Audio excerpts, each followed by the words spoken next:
अशोक कुमार 1935 से 1945 तक इन्होंने अभिनय की। नेता थे पृथ्वीराज कपूर, जिन्होंने 1940 से 1950 की गंभीरता और नींव मजबूत होने लगी। आगे चलकर राज कपूर, दिलीप कुमार और देवानंद जैसे महान कलाकार खड़े हुए। सन 1900 से 19। नमस्कार दोस्तों, आज हम जिन सुपरस्टारों को देखते हैं उनकी चमकती हुई नींव 1900 से 1950 के बीच रखी गई थी। यह वो दौर था जब न कैमरा आधुनिक थे, न आवाज की सुविधा थी, फिर भी कुछ कलाकारों ने अपने चेहरे, आंखों और हाव भाव से इतिहास रच दिया।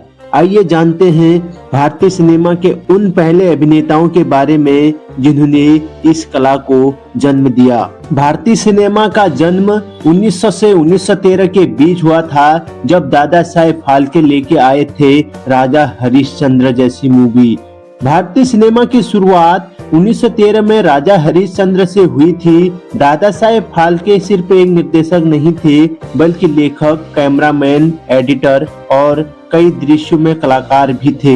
उस समय समाज में महिलाओं का फिल्मों में आना स्वीकार्य नहीं था, इसलिए पुरुष कलाकारों ने ही महिला किरदार निभाए। यही भारतीय सिनेमा का पहला बड़ा संघर्ष था। 1915 से 1930 के बीच मूक फिल्मों का स्वर्णिम दौर था। इस दौर के सबसे बड़े कलाकार थे मास्टर बिट्ठुल, जिन्हें मूक युग का पहला सुपरस्टार माना जाता था। वे एक्शन, स्टंट और सामाजिक फिल्मों के लिए मशहूर थे। उनकी लोकप्रियता इतनी थी कि लोग सिर्फ उनका नाम देखकर थिएटर पहुंच जाते थे।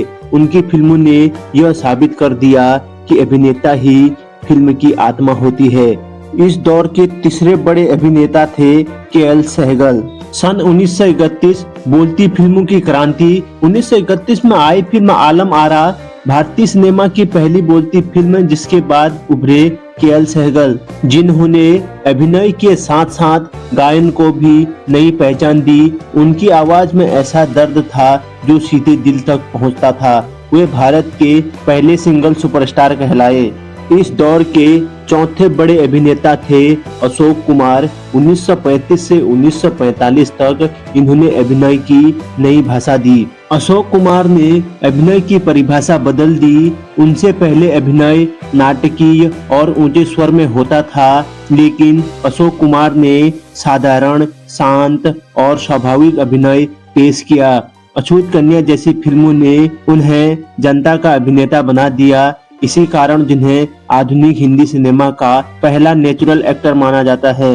इस दौर के पांचवें सबसे बड़े अभिनेता थे पृथ्वीराज कपूर, जिन्होंने 1940 से 1950 की गंभीरता और शाही अभिनय को पेश किया। पृथ्वीराज कपूर भारतीय थिएटर से सिनेमा तक आए सबसे प्रभावशाली अभिनेता थे। उनकी भारी आवाज, शाही अंदाज और ऐतिहासिक किरदार दर्शकों को मंत्रमुग्ध कर देते थे। उन्होंने भारतीय सिनेमा को क्लासिक अभिनय की ऊंचाई दी और कपूर परिवार की मजबूत नींव रखी। उस दौर की खास चुनौतियां थी तकनीकी की भारी कमी, समाज का विरोध, अभिनय की कोई ट्रेंडिंग नहीं, थिएटर से सीखे गए भाव, आंखों और बॉडी लैंग्वेज पर निर्भरता। 1950 आते आते भारतीय सिनेमा एक नए युग में प्रवेश कर चुका था।